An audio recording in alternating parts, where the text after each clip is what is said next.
And this pandemic has definitely brought our health into focus. The one thing that is true is that we may not be able to control societal ills, but the one thing we do have is the ability to move. We can move our bodies inside our tiny apartments, or we can access the parks around us to get a run, bike ride, or workout. I see some of you out there getting your exercise in every morning. I see you walking in the park some evenings or riding your bike, tackling them hills.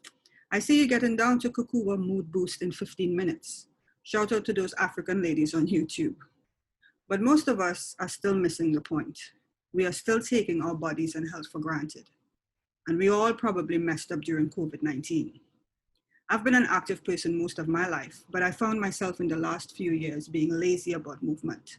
It's been a real struggle. I blame it on the alcohol. Stop it. No, I don't even drink. For the first 3 months of this pandemic, I sat on my laurels and I ate heartily until one day I noticed a huge bulge below my stomach. Apparently, my fibroid had grown 3 times the size it was before COVID in just 3 short months without movement, according to my doctor. I was terrified. I still am. Because if I have to have surgery, this will make it the second one for fibroid removal. I'm not really looking forward to that.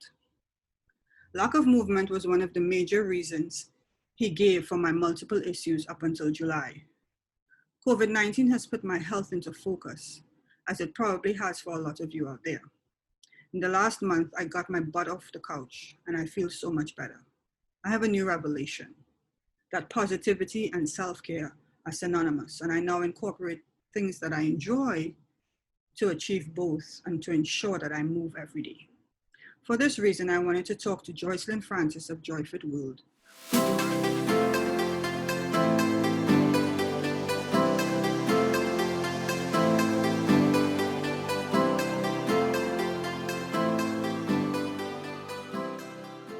Our guest today is Joycelyn Francis, known by her friends and family as Joy. She's a NASM Certified Fitness Coach with over 4 years experience. She hails from the beautiful Twin Island of Trinidad and Tobago. As a survivor of childhood sexual abuse, she has used fitness as a tool to overcome mental and emotional trauma. She is passionate about helping to empower women on their healing journey using fitness, changing the world one feeling at a time with one movement at a time. So welcome, Joy, to the All About the Sisters Wellness podcast. It's been long in coming. We are happy to have you. How are you doing today? I'm doing great. Today is a wonderful day. It's Monday. Mondays are like the best days of the week. And why is that? I just like Mondays. I like every day of the week. I think I like Mondays more because people don't like Mondays. Most people don't like Mondays. So yeah. Yeah, I like Mondays too. I think Mondays are awesome. The start of a new week, a start of a new me. Mm-hmm. So, all right. So apart from being a personal trainer, you're also a very influential person. All it takes is one scroll through your JoyFit World Instagram profile or your website, and I can see that you inspire people and that you motivate them to do better. When did you start your journey, and was it difficult to get where you are today? When did I start my journey, and was it difficult to get here? Wow. Well, I'll answer the last question first. Yes, it was difficult. I started my fitness journey years ago, and I say that with, a pinch of salt, because I used movement for me. It wasn't about teaching anybody else how to do it. It was about me healing from past trauma, childhood sexual abuse, PTSD, anxiety, depression over the years, and all these different things. So that's where it started. Like, I needed it. I came from a movement type background where I played sports. I played basketball, and I always felt good. It just always had a smile on my face from just keeping my movement going. And when I moved to the US over, 15 years ago, I started to use movement as my go-to when I was suffering from, missing home, missing my family, being in a whole new country, being a new mom, a new wife. And that's what helped me to get through the times of really dark moments, suicidal thoughts, and all these different things, dark depression. And the reason I say yes, it was difficult, because I had to go through all of that mess. I had to clean up some of my past. I had to take my mess and walk with my mess and run with my mess until I got to a place where I was able to carry my mess without crying every time I talk about it, without, going, feeling sorry for myself, or all these different things that comes with having childhood trauma. So it was difficult. Would I do it again? Yeah. Well, that's good to know. That's good to know. Even through the bad, out came a good, and it's good to know that you will do it again. So you use movement to heal your mental health issues. Yes.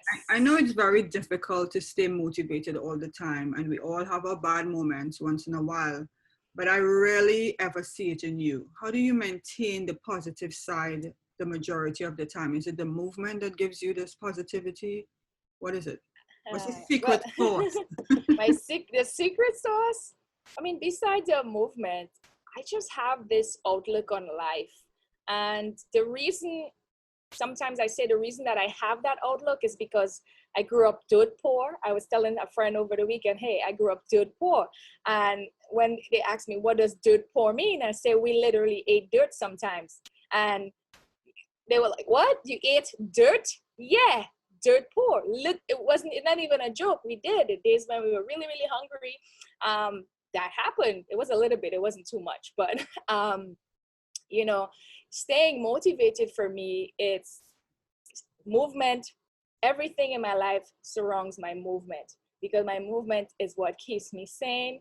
It is what gonna give me 100%. It's gonna help me firing on all cylinders. My mind is gonna be on 100%. So for me, it's easy to stay motivated. I do have my days when I don't feel like doing it, but I've learned to take and tackle that negative Nancy and say, yo, not today. You're not winning, because it's a constant fight and it's a constant battle. And you have to choose, hey, do I want to win today or do I want to lose? And I'm very competitive. So I'm looking to win. So, most of the times it's like, all right, Joy, you're going to get up. Even if I do 1 mile run, I still did more than the negative Nancy would have, if she had won, I wouldn't have done anything. Would have been 0. Right?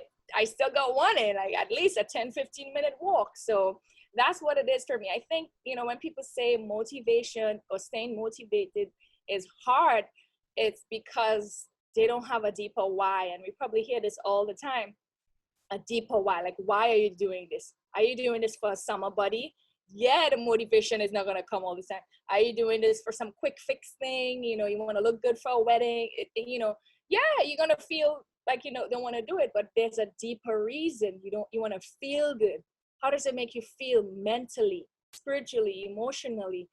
That's a deeper reason. And if you want that, you go chasing that feeling, that constantly feeling, 100%, that optimism, positivity, and just keeping that outlook on life, no matter what's happening. Like during the COVID, everybody's bogged down, stressed out.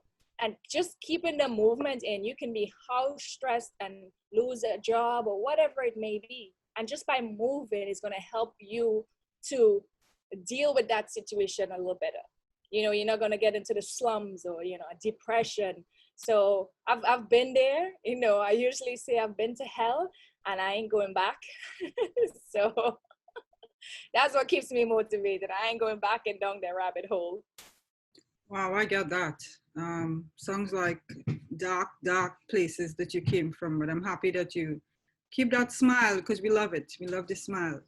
So do you perhaps have something or someone that inspires you to keep doing what you do every day? Yeah. I know this is not a popular response, but I inspire myself. It's like, when I say I inspire myself, I remember writing, how they ask you in these self-help class to write to your 15-year-old self? Yeah. Well, I made a promise to the 8-year-old girl that I'm going to do it no matter what. Fear what, I'm going to do it. You're going to crush life. You're going to make sure that your life on earth mattered and that you make an impact. You help people. You do what you were set here for. And that's it. Period. So for me, I motivate me. And the second thing I would say is, my kids, my family, just, for them to see me doing the work and having that work ethic and that discipline and habits building, because I got boys and how boys can be hard to build things into them. So, them seeing me helps me to stay motivated. So it encourages them too. So they're looking on, the little eyes are looking on at me. So I rested on my laurels for like 3 months during COVID with absolutely no movement. The result of which I now have an overgrown fibroid, body aches and pains coming out the wazoo, my liver has been messed up, and just generally feeling bad. My sleep was disrupted, over the last few months. And so it forced me to visit my holistic doctor. Shout out to Dr. Kokei. And I have this new lease on life. So I changed my diet. Thanks to you, I joined your no meat for, is it 2 months we're doing? Well, yeah, we're doing for as long as we can. All right. So I did that, changed diet, no meat, started drinking more water, and making sure that I get a guaranteed 8 hours of sleep.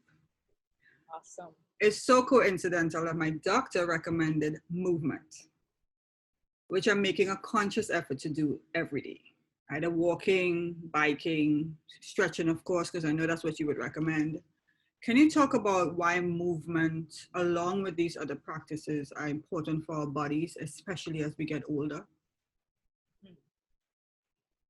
The thing is, your body was made to move. People think our bodies are not made for the times that we are living in right now. We're living in the times where everything is one click away. Literally, you can tell Alexa to turn everything on. All right, no shout out to Alexa, but you can tell Alexa to turn everything on.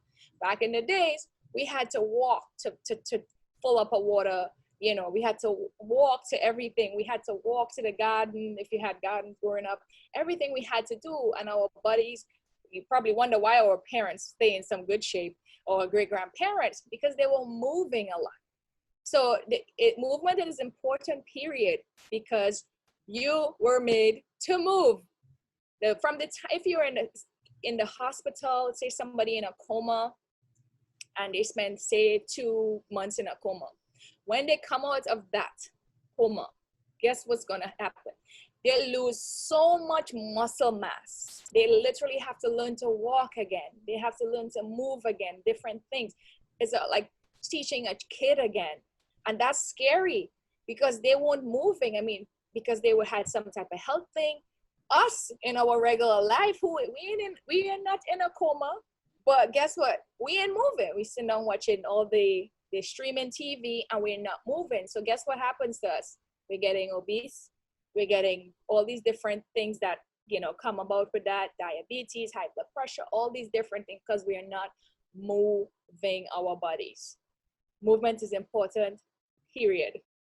I'm glad you brought that up because this is one of the reasons that we really started this podcast, was to get into all of the health things or diseases that affect the Black community. And you just touched on a few: heart disease, diabetes, obesity, and all of those things. We are very disproportionately positioned when it comes to those things. And it has to do a lot with our diet, the lack of exercise, because a lot of people in this country love to eat, and no disrespect to anybody, but foods from down south. Rich in, it's just like Caribbean food. It's rich in the oils, rich in spices, rich in all of that stuff. That's not necessarily good for everybody, but that's how we've been brought up. We ate those foods. And so, I think it's for us to have some sort of a consciousness that all of these things together, a better diet, movement, of course, making sure we get sleep, all of those things connected really give us optimal health. And that's what we need to do. And I know you're not a health practitioner, so to speak, but when it comes to fitness, you do understand. Tell us, what's the connection between nutrition and fitness? Because Wow. I think a lot of people miss the point. Yeah, they think if I work out, then I can eat whatever I want, or if I eat right, I Yeah, don't have to move. exactly. Like, trust me, a lot of people, I've heard them say, well, I could eat a whole pizza because I just ran, you know, 13 miles. Here's the thing, nutrition and movement, nutrition and fitness, however we want to put it in a category, it goes hand in hand. If you're working out, you're moving, you're doing what you're supposed to do naturally, this is what naturally is supposed to happen. Your body is supposed to feel for that clean food, that good food, that food that energizes you. Food is fuel, all right? And when we move and we burn calories, that's fuel we're burning. Now, if you don't have the right fuel to burn, you burn in air. So it's like a car. When you want to drive a car, say you're driving some fancy car, what are you going to put in it? Premium gas. Are you going to put water in it? No, you're not. You're going to put premium gas in that car. So this is the thing when we do it, like you can be eating the Mickey D's and the this and the that. No, that has its place once in a while if you want to eat that type of food. I don't. But if you want to and you want to fix that craving, that's, that's on you.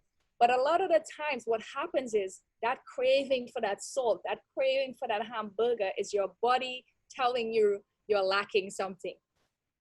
You are lacking some, you're craving for chips and, all these salty things.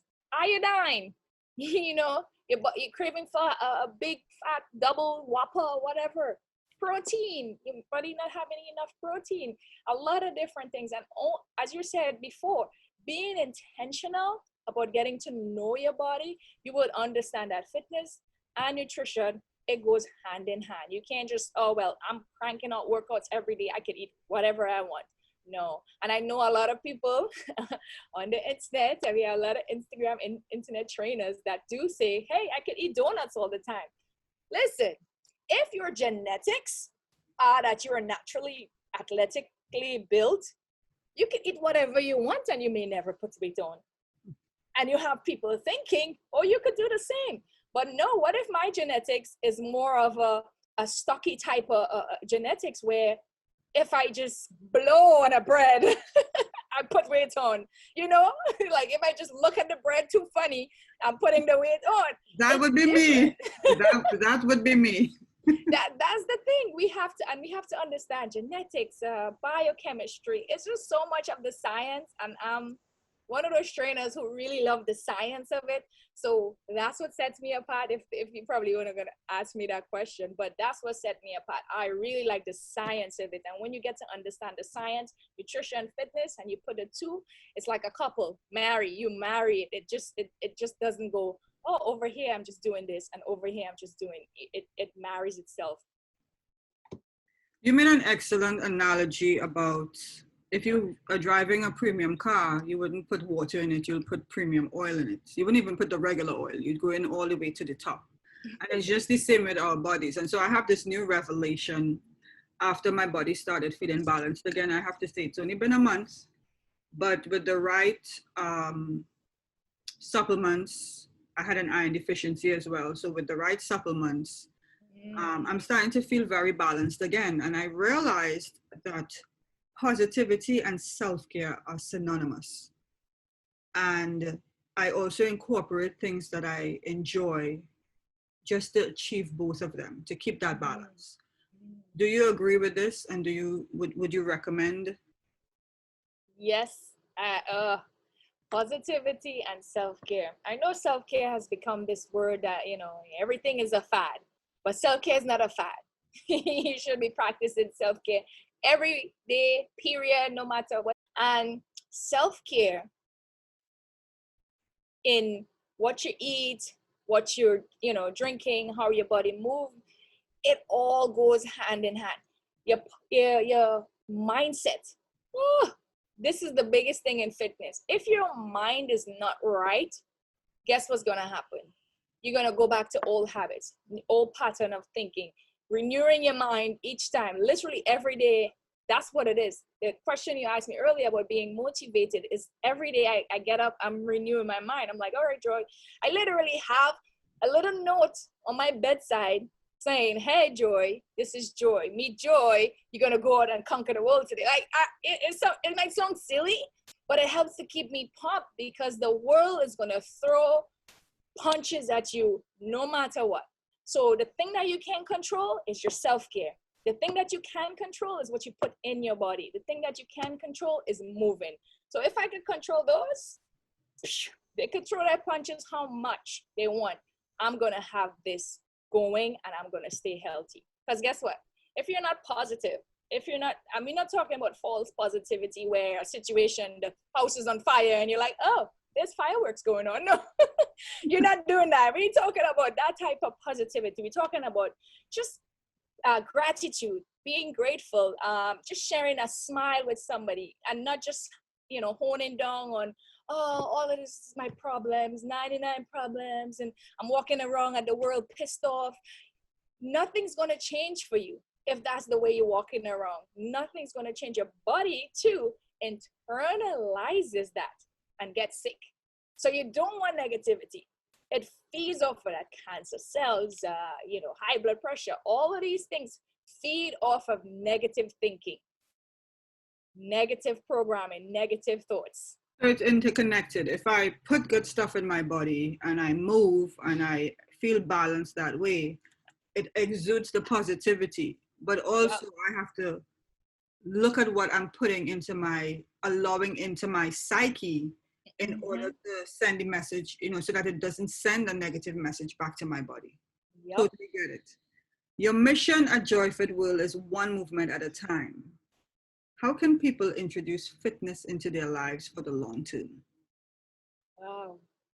See, just what the mission says, one movement at a time. I think we are a human race, a society, a culture that goes with the next thing on the TV. We go, what's in, what everybody else is doing.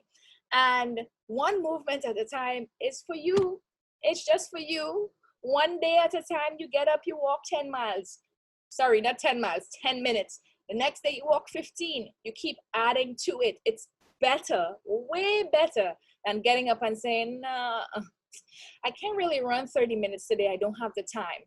No, you don't have 30 minutes, but maybe you have 5. You could do some jumping jacks and squats. So it's about choosing. Oh my goodness, that word choice, CHOICE, choice, choosing each time, choosing yourself. And not in a selfish way, however, maybe you might think of it, but choosing yourself, choosing that one movement at a time. And that's how you get the long-term benefits. And you see any 80-year-old marathon runner and 70-year-old bodybuilder, like I forgot her name, but I follow her, this Black woman, 80-something years old. She started off at, I think she was 70 or 60-something when she started bodybuilding.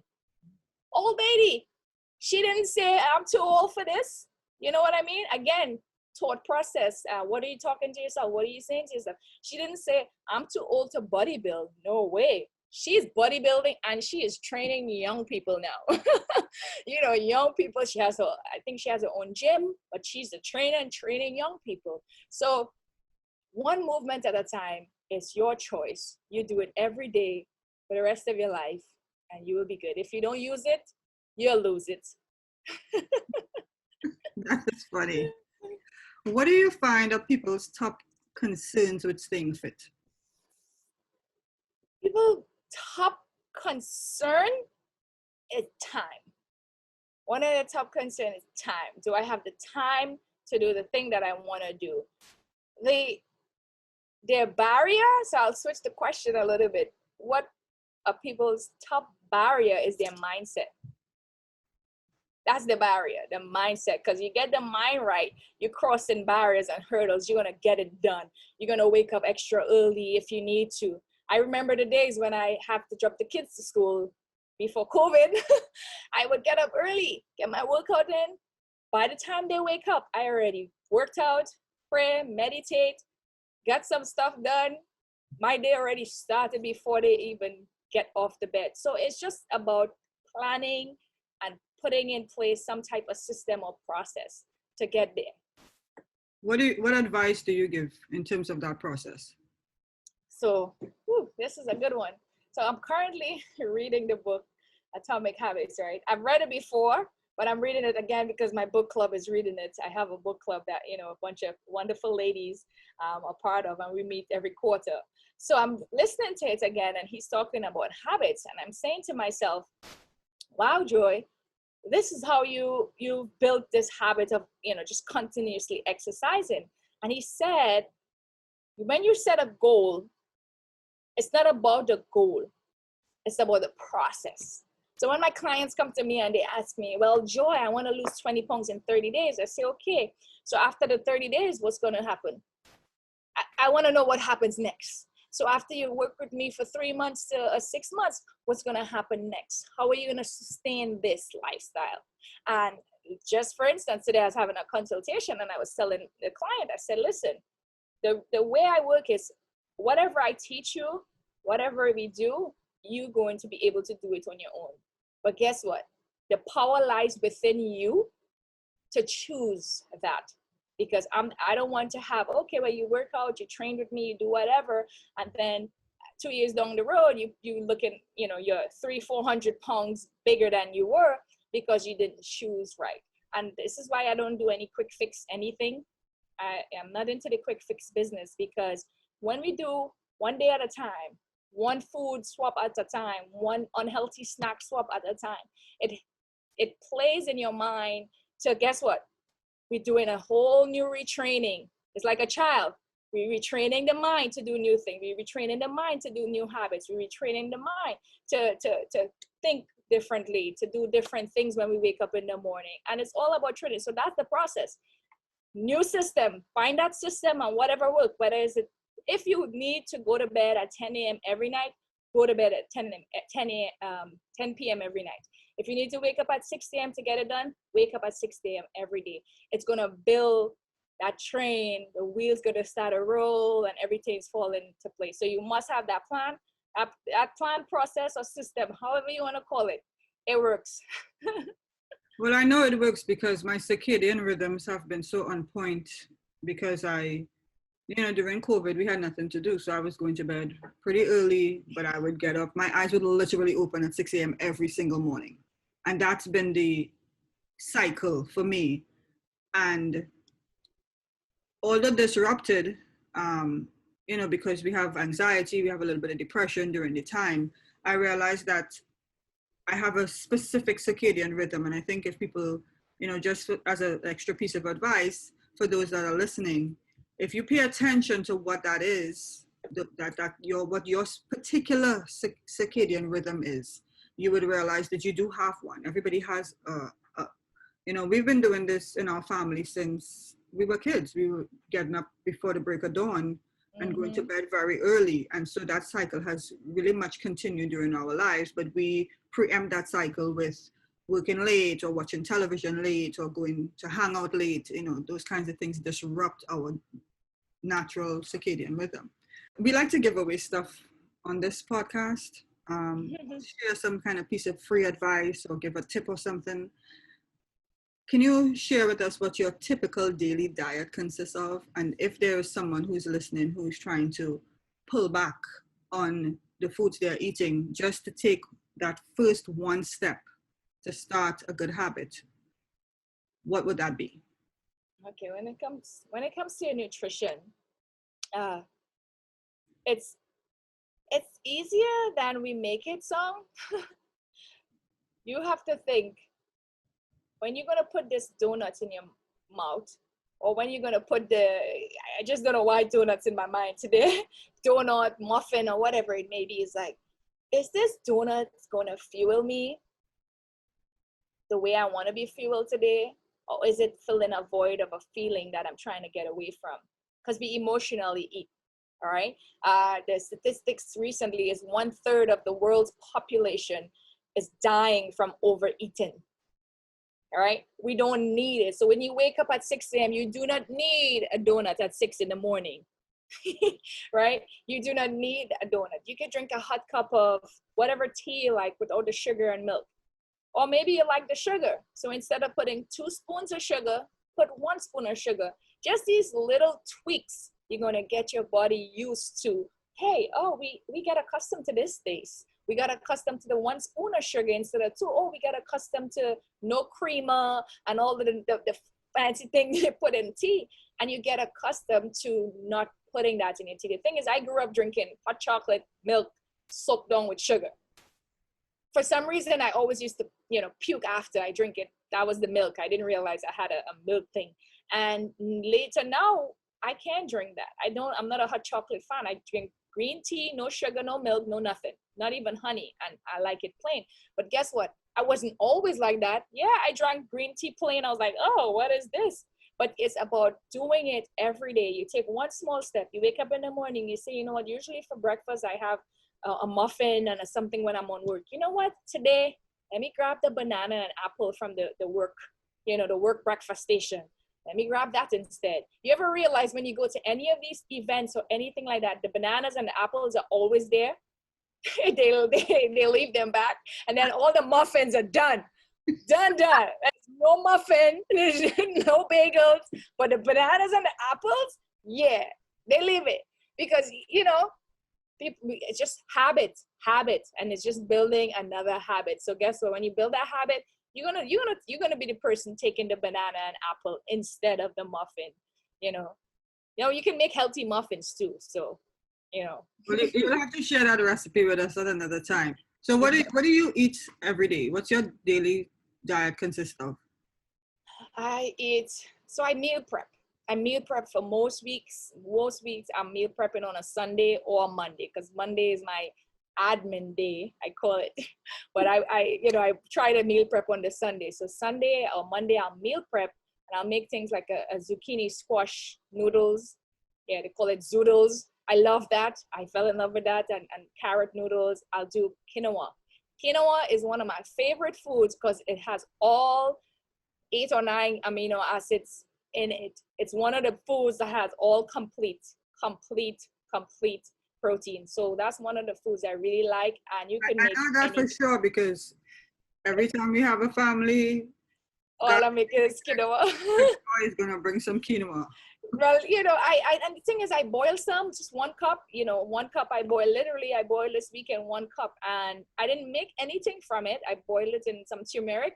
And during the week, I'm going to make up a salad with it. So the quinoa gives me that heartiness. I'm not a, grass eater. I don't like salads like that with just a bunch of grass. I like my salads really hearty. So that would be my meal. Now, because I came from the Caribbean, breakfast and lunch is our main thing. Dinner is not really a big deal. So dinner would be some yogurt and maybe a few strawberries, or if I have almonds or mixed nuts, I buy the no salt ones. I'll, yogurt with the mixed nuts, or I'll have, funny enough, I'll have cereal. So what's this one name? Raisin Bran. It kind of has that fiber in it. I'm not a big fan of cereal, but if there's cereal in the house, I'll have that for dinner, a little portion of it, and that's it. Like, it just literally 3 meals. And if I do feel hungry, good old H2O water, good old H2O. And if I do, like, you know what, Joy, you need a snack, I pop my own popcorn in the pot, old school style, and I'll put my own salt. That way I control the salt or whatever goes in there. That's my snack. Hummus is another snack I like. Hummus and they call it the wheat crackers. Wassa crisps. It's like a Jewish cracker. It has no salt, no nothing. It's very unleavened type, and it's very healthy, full of fiber. So those are some of my, it sounds nasty, but I am not a fan of wassa. I've had it before. I am just generally not a fan. So I just opt for no bread at all. Or I buy, I purchase gluten-free flour from Trader Joe's, and I make like a loaf, and I keep that, and it lasts me the week if I feel to have bread that particular week.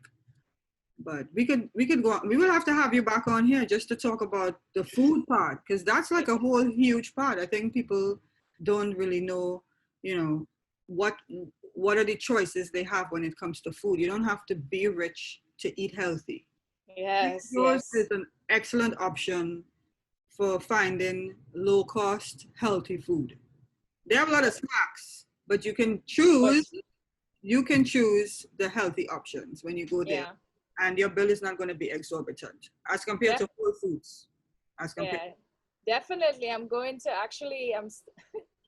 I had this idea to do you know, Facebook Live. It's free. Facebook Lives maybe every Sunday while I'm meal prepping, because you know I have my friends who tell Joy, you need to show people these foods you make. It's all healthy and it's Caribbean flavored. So you know, I mean, everything is time and energy, you know. So I'm going to start at least with maybe a 30-minute Facebook Live coming soon on Sundays while I meal prep, and see how literally in 1 hour I can meal prep so many meals. But it's from, you know, doing it every week. That's how I could do it in 1 hour and done. That would be excellent. I think you would really get a lot of attention with that because people, you know, we just assume that people don't know what to do. And there are a lot of people out there who really don't know what to do. Well, yeah, that's true. They're really not informed, and so you know it's our duty, if we know better, to help, you know, help inform them and keep them Yeah. up to date. So what can we look forward to from Joyfit World? What's coming up? Well, beside the Facebook Live, um, I have a mindset reset course that I'm working on, and it's, you know, to be launched in the fall.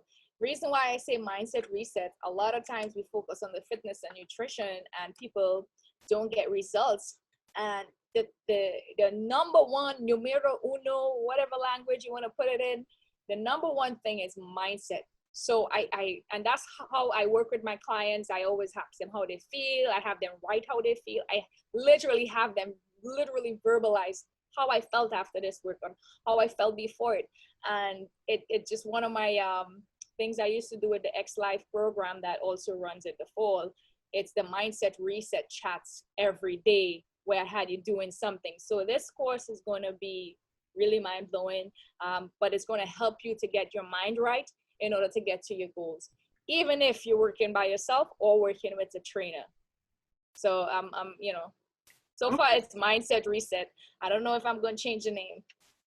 Okay, we're looking forward to that. And finally, is there a piece of advice you'd like to share with our audience, especially the women listening to this interview?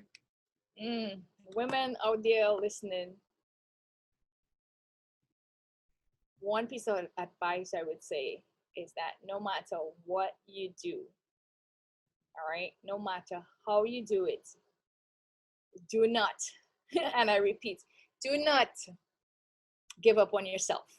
And I say that because we get into the mommy modes, the wife modes, or we get into different types of things, whether it's career, we get into all different things, and we tend to forget ourselves. You know, we forget ourselves and who we are, and you know, we start going down that road of not keeping ourselves healthy. So do not, period. Trust me, the house is going to stay afloat even if you didn't do the laundry. The house is going to stay afloat if the dishes didn't get washed. You know, and that's where you kind of pull back and take your time back, according to Auntie Maxine. You know, take my time back. That's how you take your time back, by not doing the things that you don't need to do, but you do it because it's of habit and force. So yeah. Where can we find Joy or Joyfit World to follow? Everywhere on social media. I have www.joyfitworld.com, and everywhere on social media at joyfitworld. Follow me everywhere, especially on YouTube. I have free workouts I post every week. I haven't been so consistent recently, but yeah. That's okay, Joy. Thank you so much for coming on the podcast today. We enjoyed having you. We want to get into some more nutrition. We want to get into some more movement. So hopefully we'll be able to set up one of those lives where you can come on and just give us some quick virtual tips.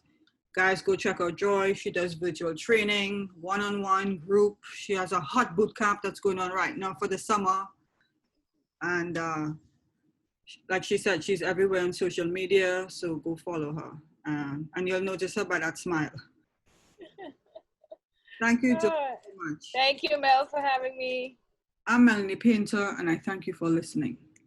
For more about All About the Sisters, please go to www.allaboutthesisters.com or check us out wherever you listen to your podcasts. Want to know more about our guests? Check the description of this episode down below.